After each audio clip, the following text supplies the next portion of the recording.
हम लोग जो हैं वो टेररिज्म फैला रहे हैं, हमें इसके लिए आपकी मदद चाहिए। हमारे ऐसे भाई ऐसे हैं जो वहाँ पे जाते हैं विजिट वीज़े पे, वहाँ पे जाके आगे पीछे हो जाता है, गायब हो जाते हैं, जिसकी वजह से उनको डिपोर्ट कर दिया जाता है।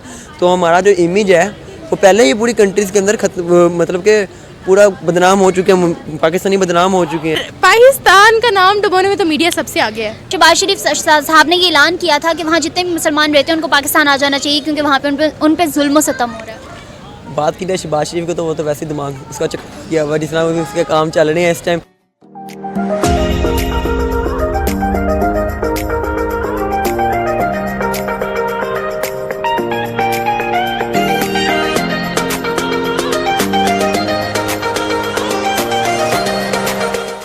अस्सलाम वालेकुम। वालेकुम अस्सलाम। कैसी हो निम्रा? बहुत अच्छी, आप कैसे हो? मैं बिल्कुल ठीक। अस्सलाम वालेकुम। वालेकुम अस्सलाम। क्या नाम है आपका? रोहान। निम्रा, मेरा सवाल आपसे ये है कि PFI एक ऐसा इदारा है इंडिया में जो मुस्लिम माइनॉरिटीज़ के लिए काम करता था, उस पे एक क्लेम किया गया है कि वो लोग दहशतगर्दी फैलाते हैं, और कुछ सामने जो है एविडेंस आए हैं जिनके बिहाफ पे इंडिया ने 5 साल के लिए उनको बैन कर दिया। ना सिर्फ इंडिया ने बल्कि UK और ऑस्ट्रेलिया ने भी, और भी कुछ ममालिक ने। क्या कहोगे इस पर?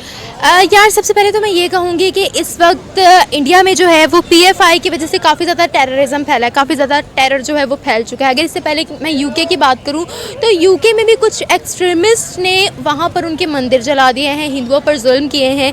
इसकी फुटेजेस भी हमें इंटरनेट पर देखने को मिलती हैं। और इसके अलावा अगर मैं बात करूँ, ये PFI एक वाहिद मिसाल नहीं है, इससे पहले भी हमें बहुत सी मिसालें वहाँ पर देखने को मिली हैं जहाँ पर अगर मुसलमानों पर वो लोग जुल्म कर रहे हैं तो मुसलमान भी प्रॉपरली अगर वो एक्शन दे रहे हैं। रोहान, मेरा आज का सवाल ये है कि PFI एक ऐसी ऑर्गेनाइजेशन है जिसको इंडिया में माइनॉरिटी मुस्लिम्स के लिए, उनकी पॉलिटिक्स के लिए बनाया गया था। अब उसको 5 साल के लिए इंडिया में बैन कर दिया गया है, और रीज़न ये सामने आई है कि उसके पीछे कुछ ऐसे एक्ट्स थे जो दहशतगर्दी फैला रहे थे, मतलब टेररिस्ट अफेक्ट आ रहा था उनकी, जिनकी वजह से। क्या लगता है आपको, कैसा एक्ट है ये?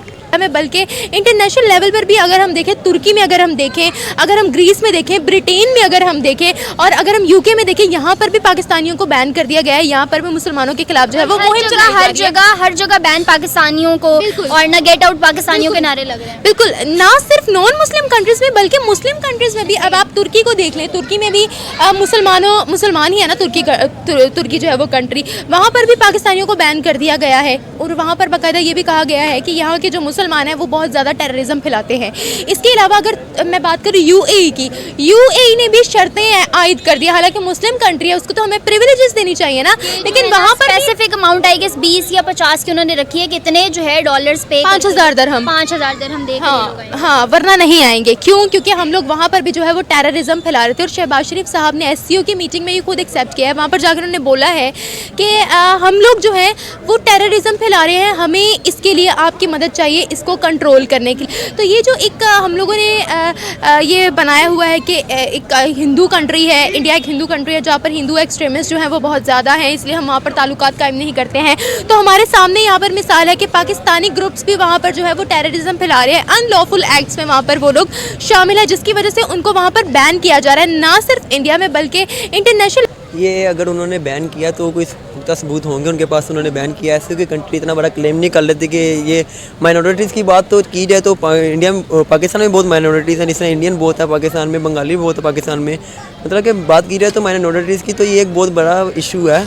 अगर ग्लोबल इशू है ये, एक खाली इंडिया में बैन नहीं किया गया, उस जमात को काफ़ी कंट्रीज़ में बैन कर दिया गया, ऑस्ट्रेलिया काफ़ी कंट्रीज़ में बैन कर दिया गया। और उस जमात का मतलब कि इम्पैक्ट जो है वो पूरी मुस्लिम जनरेशन के ऊपर पड़ रहा है। 52 ममालिक जो पाकिस्तानी ममालिक मुस्लिम ममालिक हैं उनके ऊपर इसका इम्पैक्ट पड़ रहा है, क्योंकि हर कोई हमें एक टेररिस्ट की नज़र से देख रहा है इस टाइम। हर कोई हमें एक बदनाम मुसलमान की तरफ देख रहा है, चाहे हमने वो काम नहीं किया, चाहे उस जमात का ताल्लुक़ हमारे पाकिस्तान से, हमारे मुसलमान से नहीं है, फिर भी वो जमात का मतलब कि मुसलमान का एक जो टैग उस जमात के साथ लगा हुआ है ना, बीइंग अ मुस्लिम, मुझे इस बात पे शर्म आती है कि वो जमात मुसलमान थी। अगर उन्होंने ऐसे एक्ट किए हैं माइनॉरिटीज़ में, मतलब कि कुरान मजीद में फरमा दिया गया अगर आपको कोई काफिर है तो आप उसकी मदद करें। मतलब कि अगर आपको लगता है उसके पीछे मुसलमान हैं या पाकिस्तानी हैं? पाकिस्तानी तो नहीं होंगे, वो इंडियन मुस्लिम है। अब इंडियन मुस्लिम में देखा जाए, इंडियन मुस्लिम में भी काफ़ी मुस्लिम के उस जो है ना सारा एक्ट, उसके पीछे आपको लगता है पाकिस्तान का हाथ है? क्योंकि कुछ रोज़ पहले शहबाज शरीफ साहब ने ये ऐलान किया था कि वहाँ जितने भी मुसलमान रहते हैं उनको पाकिस्तान आ जाना चाहिए, क्योंकि वहाँ पे उन पे जुल्म सितम हो रहा है। बात की जाए शहबाज शरीफ को, तो वो तो वैसे ही दिमाग उसका चक्कर किया हुआ, जिस तरह उसके काम चल रहे हैं इस टाइम। शहबाज शरीफ ने खुद ये एक्सेप्ट किया है। तो अब आप ये बात खुद देख लें कि अब एक मुल्क का प्राइम मिनिस्टर जो कि रिप्रेजेंटेटिव है पूरी कंट्री का, वो जाकर एससीओ की इतनी बड़ी मीटिंग में ये बात खुद मान रहा है, तो क्या इमेज क्रिएट होने वाला है पाकिस्तान में। हम तो नहीं मानते कि पाकिस्तान एक टेररिस्ट कंट्री है। कुछ यहाँ पर लोग हैं जो कि कुछ देखें, अब एक कंट्री है, वहाँ पर अच्छे लोग भी हैं और बुरे लोग भी हैं, और एक गंदी मछली पूरे तालाब को गंदा कर देती है, ठीक है।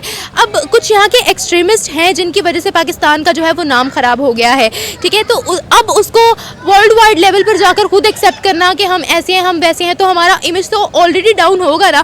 कौन हमारे साथ ट्रेड करना पसंद करेगा। ऑब्वियसली ग्रीन पासपोर्ट की कोई वैल्यू नहीं है, पाकिस्तानियों की वो वैल्यू नहीं है। पाकिस्तानी और इंडिया का इंडियंस का अगर कंपैरिजन किया जाए तो उनको ज़्यादा अपॉर्चुनिटीज पहले तो वीज़ा नहीं मिलता, अगर वीज़ा मिल जाए तो बाहर जाके जॉब अपॉर्चुनिटीज। बिल्कुल, अगर हम इंडियंस और पाकिस्तानियों का अगर हम कंपैरिजन करें तो पाकिस्तानियों को वहाँ पर जॉब के लिए रखा जाता है, इंडियंस को वहाँ पर सीईओज की गद्दियों पर बिठाया जाता है, प्रिविलेजेस दी जाती है। क्यों? हुदों में फाइज किया जाता है। एग्जैक्टली आप देख लें, गूगल का सीईओ कौन है, सुंदर पिचाई, इंडियन। ट्विटर का सीईओ कौन है, यूट्यूब का सीईओ कौन है, इंडियन ही है ना। तो उनको जो है एक तो इंडिया में टैलेंट बहुत है, दूसरी उनकी जो मीडिया है उनके साथ बहुत ज़्यादा सिंसियर। अगर कुछ गलत हो भी जाता है तो वहाँ पर हाईलाइट वो चीज़ नहीं होती, जो चीज़ उनकी पॉजिटिव होती है वो हाईलाइट होती है, जो हमारे प्राइम मिनिस्टर खुद जाके बता के आते हैं। बिल्कुल एग्जैक्टली, ये हमारी सबसे बड़ी गलती है। हमारा मीडिया हमारे साथ सिंसियर नहीं है, उनका मीडिया उनके साथ सिंसियर है, जिससे एक तो उनमें टैलेंट बहुत ज़्यादा है, उन्होंने ग्रूमिंग बहुत ज़्यादा किया है, डेवलपमेंट बहुत ज़्यादा हो गई है, लेकिन सोने पे सुहागा उनके मीडिया ने किया, जिसकी वजह से थ्रू आउट द वर्ल्ड उनका इमेज बहुत अच्छा क्रिएट है।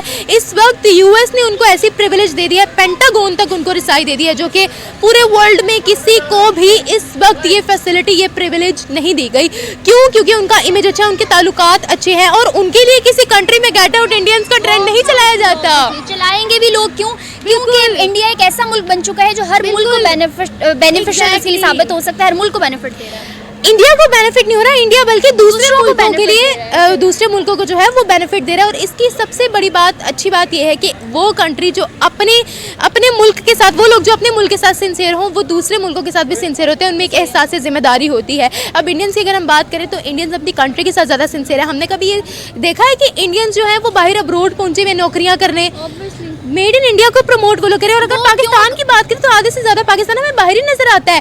वहाँ पर कुत्ते नहलाने की भी नौकरी मिल जाए ना तो भी कर लेंगे। निमरा, वो क्यों करेंगे बाहर नौकरियां जब उनके अपने मुल्क में एम्प्लॉयमेंट। इसी बात पे आने वाली थी कि वहाँ पर टैलेंट की कदर की जाती है। आप उनके छोटे छोटे बच्चों को ही देख लें कि उनके इंटरेस्ट के मुताबिक उनके फील्ड चूज करने की आज़ादी होती है। आप उनके टैलेंट शोज देख लें, कितना टैलेंट, और वो किस तरीके से उनको आगे लाते हैं, कैरियर काउंसलिंग। एग्जैक्टली, बहुत ज़्यादा काउंसलिंग वहाँ पर होती है, कैरियर काउंसलिंग, एजुकेशन पर बहुत ज़्यादा फोकस करते हैं। डिसेबल बच्चों के लिए वहाँ पर फैसिलिटीज़ होती हैं ताकि आत्मनिर्भर भारत वो लोग बना सकें।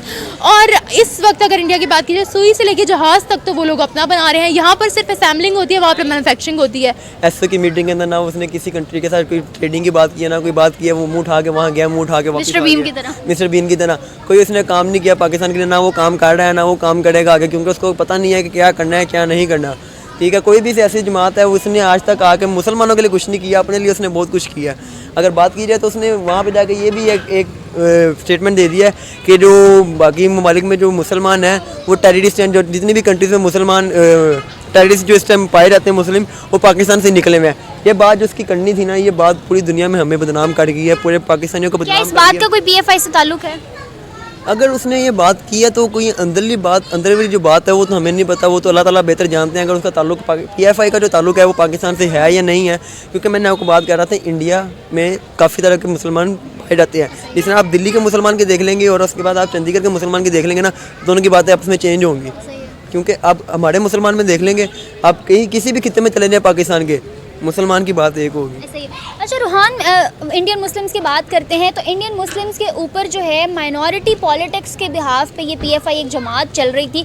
मुझे बताओ कि इसको बैन कर देने के बाद आपको क्या लगता है, कितना इम्पैक्ट जाएगा उन लोगों के ऊपर, उन मुस्लिम्स के ऊपर, या कितना अफेक्ट होंगे वो इस चीज़ से? ये जो एक जमात उनकी पीएफआई की बनी हुई थी, एक मुस्लिम माइनॉरिटीज़ की बाकी मुल्कों के अंदर एक शील्ड थी, क्योंकि कोई भी एक्ट होता था ना इस जमात के थ्रू निकल के ही होता था। किसी भी मुसलमान पे अगर कोई आफत आनी होती थी या फिर कोई बात होती थी ना, इस जमात से गुजर के ही आती थी। क्योंकि ये जमात हमें जो हमारी माइनॉरिटी थी उसको रिप्रेजेंट करती थी पूरे वर्ल्ड के अंदर, पूरे इंडिया में, दूसरी ममालिक के अंदर रिप्रेजेंट करती थी। अब हम पाकिस्तान में बैठ के तो इंडियन मुस्लिम का मतलब कि साथ नहीं दे सकते। वो जमात जो थी वो किसी भी मुल्क में किसी भी जगह में बैठ के किसी भी मुल्क के मुसलमान का साथ दे सकती थी। तो अगर इस जमात को बैन कर दिया गया तो आपने देखा होगा काफ़ी वावेला बच रहा है वहाँ पे। इंडियन मतलब के सड़कों पे आ गए हैं कि पाकिस्तान लोगों को निकाल दिया जाए। स्पेन में काफ़ी ममालिक में पाकिस्तान गो के नारे लग रहे हैं। उसके बाद काफ़ी कंट्रीज़ में हमारे पर बैन लग चुका है कि आप हमें मतलब कि शो मनी करेंगे तो हम आपको जाने देंगे। अब आप मेरे तय आप सेफली ट्रैवल कर सकते हैं किसी भी कंट्री में, अपना पाकिस्तानी वीज़ा लेके, अपना मुस्लिम वीज़ा लेके किसी भी कंट्री में आप ट्रैवल नहीं कर सकते। रूहान, मेरा आखिरी सवाल आपसे यही था कि हर मुल्क में जो है बैन पाकिस्तानियों के नारे लग रहे हैं, तो क्या इसके बाद पाकिस्तान का ऑलरेडी इमेज इतना ख़राब था, अब जो इमेज जा रहा है वो तो उससे भी ज़्यादा वर्स्ट होगा? तो मुझे बताओ कि मुस्लिम्स और पाकिस्तानियों का सर्वाइवल कितना ज़्यादा मुश्किल हो जाएगा इसके बाद इंटरनेशनल लेवल पे? ऑलरेडी हमारा इमेज अच्छा नहीं था। मुश्किल हो जाएगा नहीं, मुश्किल हो चुका है, क्योंकि यूएई ने और रशिया ने हमारे पर रिस्ट्रिक्शन लगा दी हैं, टर्म्स एंड कंडीशन लगा दी हैं कि आप हमें 5000 दिरहम की शो मनी करवाएंगे तो हम आपको अपने मुल्क के अंदर एंट्री देंगे, उसके अलावा हम एंट्री नहीं देंगे। क्योंकि बहुत से हमारे ऐसे भाई ऐसे हैं जो वहाँ पे जाते हैं विजिट वीज़े पे, वहाँ पे जाके आगे पीछे हो जाता है, गायब हो जाते हैं, जिसकी वजह से उनको डिपोर्ट कर दिया जाता है। तो हमारा जो इमेज है वो पहले ही पूरी कंट्रीज़ के अंदर मतलब कि पूरा बदनाम हो चुके हैं, पाकिस्तानी बदनाम हो चुके हैं। ऐसा ये बहुत बड़ा डिफरेंस है ये। बिल्कुल बहुत बड़ा डिफरेंस है। इसीलिए आज हम हमारे मुस्लिम जो भाई हैं उन लोगों को बैन किया जा रहा है। हमारे लिए गेट आउट का ट्रेंड सेट हो रहा है और वो लोग हमारे साथ सेपरेट होने के बावजूद आज इतनी अच्छी रेपुटेशन लेकर बैठे हुए, चाइना के बाद एशियन टाइगर वो लोग कहलाए जा रहे हैं। सुपर पावर की रेस में अगर देखिए तो इस वक्त इंडिया चौथे नंबर पर आ चुका है। अच्छा, ये सारी बातें तो थी कि इंडिया जो है बहुत ज़्यादा तरक्की, उसकी तरक्की के गुण तो हर बंदा ही गाता है, हर मुल्क ही गा रहा है। मुझे बताओ ऑन अनदर हैंड साइड जो करंट सिनेरियोज पाकिस्तान के चल रहे हैं और ये जो अभी हुआ इतना बड़ा साइनियों के सामने है कि 5 साल के लिए उनको बैन कर दिया गया है, इसका कितना इम्पैक्ट आएगा पाकिस्तान के ऊपर? पाकिस्तान कितना जो है इफेक्ट होगा? यार देखो, आपको पता है वर्ल्ड वाइड पाकिस्तान को टेररिस्ट कंट्री डिक्लेयर किया जाता है और अब शहबाज शरीफ ने खुद भी ये कहा। इसके अलावा इमरान खान की भी एक पिछले दिनों कुछ स्टेटमेंट आई थी कि कुछ सीखो इंडिया वालों से, नरेंद्र मोदी से कुछ सीखो। पाकिस्तानियों क्या हो गया तुम लोग को, उनकी क्वालिटीज हमें अडॉप्ट करने की जरूरत है। जब एक वर्ल्ड वाइड लेवल पर आप एक स्टेटमेंट देते हो ना तो उसका बहुत ज़्यादा इम्पैक्ट होता है। शहबाज शरीफ ने भी ये प्रूव कर दिया है कि हम में कुछ तो खामी है और इसीलिए वो बाहर जाकर जो है वो मदद मांग रहे हैं। अब वैसे भी आपको पता है कि हमारी उस तरह की रेपुटेशन नहीं है, तो ऑब्वियसली 100% श्योर ये तो नाम आएगा कि PFI में पाकिस्तान लाजमी मुलविस है। क्योंकि आप देखें तुर्की में भी ट्रेंड सेट हुआ है, UAE में भी ट्रेंड सेट हुआ है, UK में भी ट्रेंड सेट हुआ है, हर कंट्री में हमारे खिलाफ जो है वो ट्रेंड सेट। बैन मुस्लिम्स के साथ साथ उन्होंने बैन पाकिस्तान भी ज़्यादा जो ब्रॉड लाइंस आ रही है ना वो बैन पाकिस्तान की आ रही है। तो इट्स वेरी ऑब्वियस कि वो इम्पैक्ट हम पे पड़ चुका है। हम इफेक्ट पाकिस्तान एक मुस्लिम कंट्री है ना, हमको लगता है सेक्युलर कंट्री। हम लोग देखिए माइनॉरिटीज़ बहुत कम है लेकिन मेजॉरिटी यहाँ पर मुसलमानों की है। इंडिया एक सेक्युलर कंट्री है। अब आप देखें कि पाकिस्तानी वहाँ पर हम लोग जो है वो ज़्यादातर मुसलमान वहाँ पर जाते हैं ना, तुर्की वगैरह में या इस तरह की बड़ी बड़ी कंट्रीज़ में, तो उन्होंने साथ ये भी मेंशन किया है कि मुसलमान इस वक्त आतंक फैला रहे हैं, ये भी साथ मेंशन हुआ है। तो आएगा, लाजमी आएगा, वेट करें। अच्छा, मुझे बताओ कि ये सारा तो वो था जो हमारे पाकिस्तान की वजह से वहाँ ये सारी चीज़ें हो रही हैं। आपको लगता है क्या पाकिस्तान सच में इस सब में इन्वॉल्व है? यार नहीं। अब मैं आपको एक बात बताऊं, अगर पाकिस्तान में एक्सट्रीमिज़म है तो फिर इंडिया में भी एक्सट्रीमिज़म है। एक्सट्रीमिस्ट तो हर जगह होते हैं ना। देखिए मैंने आपको पहले भी कहा है कि मीडिया बहुत इसेंशियल रोल प्ले करता है किसी भी कंट्री के रेपुटेशन के लिए। हमारा मीडिया हमारे साथ सिंसियर ही नहीं है, शायद इसीलिए हमारे लिए टेररिस्ट के जो है वो खिताब चुने जा रहे हैं, हमें टेररिस्ट कहा जाता है। नो डाउट यहाँ पर भी बहुत बुरे लोग हैं जो कि करप्शन कर भी रहे होंगे, लेकिन करप्शन तो फिर हर कंट्री में होती है ना। आप देखें बीइंग अ पाकिस्तानी, या अगर फैक्ट्स एंड फिगर्स की मैं बात करूँ तो हमारे हुक्मरान करप्ट हैं, वो मानने वाली बात है। लेकिन अगर हम कहें ना कि दूसरे ममालिक में जाकर आतंक फैलाना या टेररिज्म एक्ट में मुलविस होना मे भी हो, लेकिन इससे आप पूरे पाकिस्तान की रेपुटेशन तो नहीं ख़राब कर सकते ना। वो तो फिर हम ये भी कह सकते हैं कि इंडिया के भी कुछ डोंट जज a book by its cover. Exactly, खुफिया एजेंट तो फिर कहीं के भी हो सकते हैं, वो तो इंडिया के भी हो सकते हैं। लेकिन पाकिस्तान को टारगेट क्यों किया जाता है? क्योंकि यहाँ पर हम लोग की मीडिया खुद ही खुली किताब है।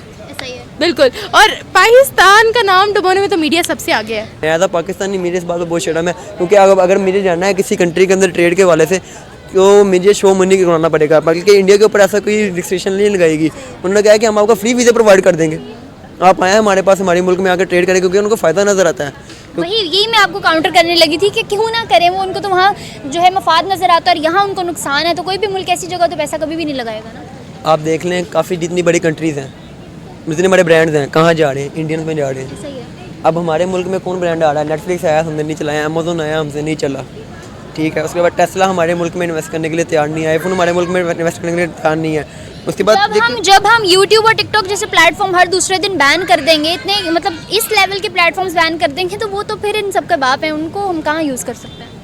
यूट्यूब वैसे ही हम 10 साल पीछे चल रहे हैं इंडिया से, क्योंकि 10 सिर्फ 10 रोहन सीरीज, क्योंकि यूट्यूब 10 साल के लिए बैन पाकिस्तान में हो चुका है। पहले 10 साल के लिए कि काफ़ी कम टाइम के लिए यूट्यूब बैन हो चुका है पाकिस्तान में, और पिछले दिनों फिर खबर आ रही थी कि यूट्यूब फिर बैन होने जा रहा है। ठीक है, तो इससे हमारी मतलब कि जो हमारा जो मीडिया है वो एक बड़ी पावर होती है, मीडिया एक छोटी पावर नहीं है। कितना इफेक्ट होगा इससे सारा कुछ?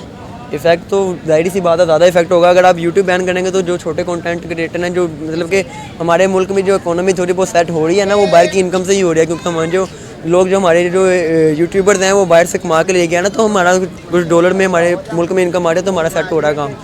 तो मेरा तो ख्याल है ये बंद कर देंगे तो आपकी इकोनॉमी बिल्कुल जीरो हो जाएगी। जो आप टॉप 10 से भी बाहर निकल गए, टॉप 40 से भी बाहर निकल गए, तो आप तो बिल्कुल जीरो हो जाएंगे। बंद करके देख लें आप, अगर आपको शौक है ज़्यादा करने का। ऐसा ही है रोहन, बहुत अच्छा लगा आपसे बात करके, आपकी राय जान के चलते हैं, बाकी पाकिस्तानियों के चैनल पर देखते हैं क्या कहते हैं।